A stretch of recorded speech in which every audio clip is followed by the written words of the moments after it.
What if I told you the biggest success stories all began with tiny, almost insignificant changes? You might be thinking, yeah, right.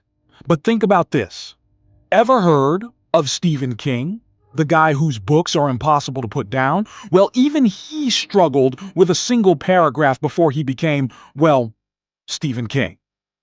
And now you might be wondering, how does this relate to you and your goals? Let's dive in. Writing a novel is like staring down a blank page of life. If you've ever tried to build discipline, to make even the smallest positive change, you know the struggle. The fear of failure, of not being good enough, creeps in. Much like when you compare your efforts to someone else's success.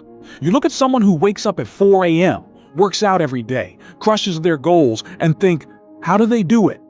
Am I ever going to get there? But seriously, who wakes up at 4 a.m. on purpose? The truth is, most of us don't see the messy, slow beginnings. That disciplined person you admire, they didn't start there.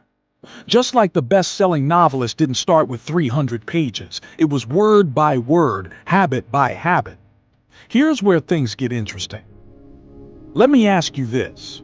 Do you ever get frustrated that you're not already at your best? Like you're running a marathon, but you're only at mile 2 while others are sprinting past. That feeling is the same wall that every successful person has hit, but instead of quitting, they broke through. It starts with one change, one decision. That person who seems to have it all together.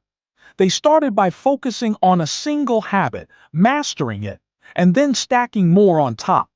Before they knew it, those habits became a lifestyle. Their identity shifted, but it didn't happen overnight. Now, you might be asking yourself, how do I start? How do I build discipline when my to-do list feels impossible? That's the secret. You don't do it all at once.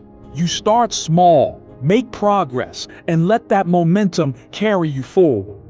And here's the catch. Once you make that first change, something incredible happens. Momentum builds, and the next step becomes easier. But don't just take my word for it. Think back to Stephen King. His words became sentences, paragraphs, and eventually entire novels. Your little change? It might just be the first chapter of something life-changing. But here's the real question. Are you ready to start your story?